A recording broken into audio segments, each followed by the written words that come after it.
ಅಂದರೆ ನಮಗೆ ಒಬ್ಬರು ಕುಪೂರ್ ರಂಗಪ್ಪ ನಾಯಕ ಅಂತ ಫೇಸ್ಬುಕ್ಕಲ್ಲಿ ಪರಿಚಯ ಆಗಿದ್ರು. ಅದು ನಾವು ಯಾವುದೇ ಒಂದು ಪೋಸ್ಟ್ ಮಾಡಿದ್ರು ನಮ್ಮ ರಿಲೇಟಿವ್ ಅಂತ ಹೇಳೋರು. ಮನೇಲಿ ಕೇಳಿದಾಗ ಅವ್ರು ನಮ್ಮ ರಿಲೇಟಿವೇ ಆಗಿದ್ದರು. ಅವರು ಸೈಟ್ ಕೊಡಿಸ್ತೀವಿ, ನಮಗೆ ಯಾರು ಸ್ವಾಮೀಜಿಗಳು ಹೊತ್ತು ಪರಮೇಶ್ ಸಾಹೇಬರು ಇವರೆಲ್ಲ ನಮಗೆ ತುಂಬ ಆಪ್ತರು, ನಾನು ಜಿಲ್ಲಾಧ್ಯಕ್ಷ ರಾಜ್ಯಾಧ್ಯಕ್ಷ ಅಂತ ಹೇಳಿ ನಮ್ಗೆ ಈ ಥರ ಪರಿಚಿತರಾಗಿ ನಮ್ಮನ್ನು ತುಂಬ ದುಡ್ಡಿನ ವಿಚಾರದಲ್ಲಿ ಇಸ್ಕೊಂಡೆಲ್ಲ ಇದು ಮಾಡಿದರು.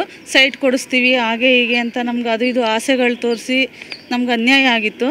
ಆ ಒಂದು ಕಾರಣಕ್ಕೆ ನಾನು ಮಹಿಳಾ ಆಯೋಗದಲ್ಲಿ ಕಂಪ್ಲೇಂಟ್ ಮಾಡಿದ್ದೆ.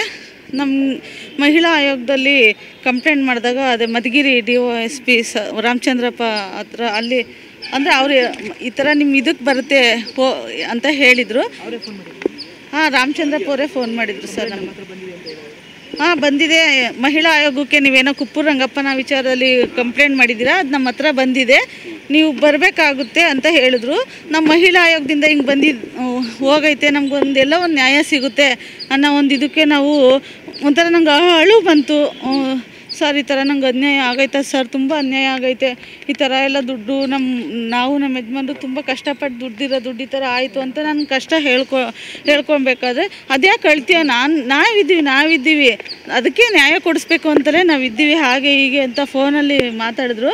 ನಾನು ತುಂಬ ನಂಬಿಕೆ ಹುಟ್ಟಿಸೋದು. ಫೋನಲ್ಲಿ ಮಾತಾಡ್ಬೇಕಾದ್ರೆ ನಮಗೆ ಅಂದರೆ ಮಹಿಳಾ ಆಯೋಗದಿಂದ ಬಂದೈತೆ ಅಂದರೆ ನಾನು ಭಯ ಆಗಿಲ್ಲ, ಮಾತಾಡೋ ಅಷ್ಟು ಧೈರ್ಯ ಆಯಿತು.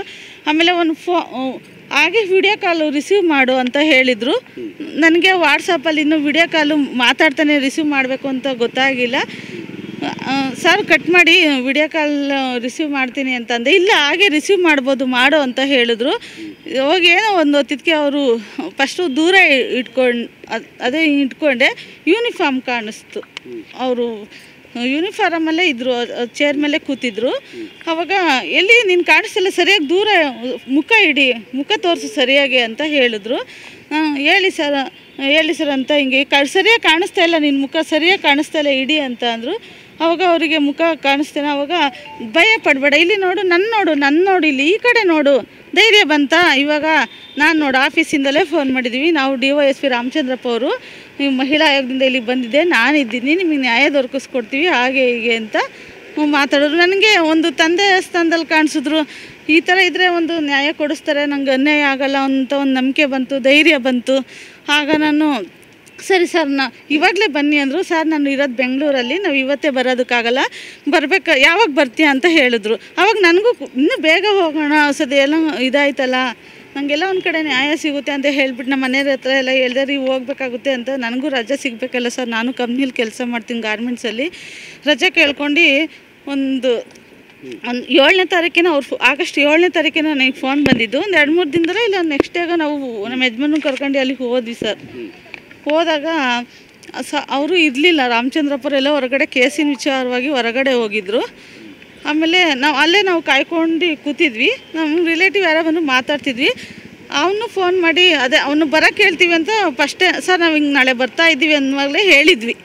ನಾವೇ ಮಾಡಿ ಹೇಳಿದ್ವಿ ಸರ್ ಇವತ್ತು ಬರ್ತಾಯಿದ್ದೀವಿ ಅಂತ. ಮಾತಾಡಿದ್ದು ಅವತ್ತಿನ ದಿವಸ ಬಿಟ್ಟು ನೆಕ್ಸ್ಟು ನೀವು ಬರೋವಾಗ ಫೋನ್ ಮಾಡಿ ಅಂದಿದ್ದಕ್ಕೆ ಸರ್ ಇಂಥ ದಿವಸ ಬರ್ತೀವಿ ಅಂದಾಗ ಅವ್ರಿಗೆ ಹೇಳಿದ್ರೇನೋ ಬಂದಿದ್ರು. ಅವ್ರು ಅಡ್ಡಾಡ್ಕೊಂಡೆಲ್ಲ ಯಾರನ್ನೋ ಕರ್ಕೊಬಂದು ಒಳಗೆಲ್ಲ ಹೋದ್ರು ಏನೋ, ಅದೆಲ್ಲ ನಮಗೆ ಬೇಡದೇ ಇರೋ ವಿಚಾರ. ನಾವು ಹೊರಗಡೆ ಕುತ್ಕೊಂಡು ನಮ್ಮ ರಿಲೇಟಿವ್ ಯಾರೋ ಸಿಕ್ಕಿದ್ರು ಮಾತಾಡ್ತಾಯಿದ್ವಿ. ಮಾತಾಡಬೇಕಾದ್ರೆ ಅದು ಸುಮಾರು ಒಂದು 4:45 5:15 ಈ ಥರ ಆಗೋಯ್ತು. ನಾನು ಮತ್ತೆ ಒಂದು 2-3 ಸರಿ ಎಲ್ಲ ಹೋಗಿ ಅಷ್ಟರಲ್ಲಿ ಅಲ್ಲಿರೋ ಸ್ಟಾಫ್ ಹತ್ರ ಫೋನ್ ಮಾಡಿಸಿದ್ದೆ. ಬರ್ತಾಯಿದ್ದೀವಿ, ಅಲ್ಲೇ ಇರಿಸ್ಕೊಳ್ಳಿ ಹೋಗಿ. ಆಮೇಲೆ ನಾನು ನನ್ನ ಫೋನಿಂದಲೂ ಮಾಡಿದ್ದೆ, ಸರ್ ಇನ್ನೂ ಬಂದಿಲ್ವಲ್ಲ ಸರ್. ನಂಗೆ ಯಾವುದೇ ರೀತಿ ಭಯ ಇರಲಿಲ್ಲ. ನಾನೊಂದು ತಂದೆ ಸ್ಥಾನದಲ್ಲಿ ನಂಗೆ ನ್ಯಾಯ ಸಿಗುತ್ತೆ ಅನ್ನೋ ಒಂದು ಇದರಲ್ಲಿ ಒಂದು ಓಪಿನ ಮೇಲೆ ನಾನೇ ಫೋನ್ ಮಾಡಿದ್ದೆ. ಬರ್ತಾಯಿದ್ದೀನಿ, ಇಲ್ಲೇ ಬಂದೆ ಅಂತ ಹೇಳಿದ್ರು. ಬಂದರು ಸರ್. ಬಂದಾದಾಗ ಅವ್ರನ್ನ ಕರೀರಿ ಅಂತ ಹೇಳಿದ್ರು ಸರ್.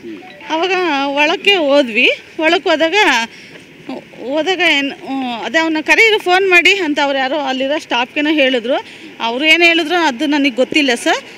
ಕರೆದಾಗ ಅವ್ನು ಹೋಗೋಕ್ಕೆ ಯಾರು ಹೇಳಿದ್ರು, ಈಗ ಅವ್ರು ಬನ್ನೇರುಘಟ್ಟದಿಂದ ನಾನು ಇಲ್ಲಿಗೆ ಕರೆಸಿದ್ದೀನಿ, ಅವ್ನು ಹೆಂಗೆ ಹೋದ, ಯಾರು ಕೇಳೋದ ಹಾಗೆ ಹೀಗೆ ಅಂತ ಬೈತಾಯಿದ್ರು. ಬೈಬೇಕಾದ್ರೆ ಮತ್ತೆ ಸರಿಯಮ್ಮ ನೀವು ಕೆಲಸ ಮಾಡಿ ಅವ್ನು ಹೋಗ್ಬಿಟ್ಟಿದ್ದಾನಂತೆ, ನಾಳೆ ಬನ್ನಿ ಅಂತ ಹೇಳಿದರು ಸರ್ ಅವರು. ಆವಾಗ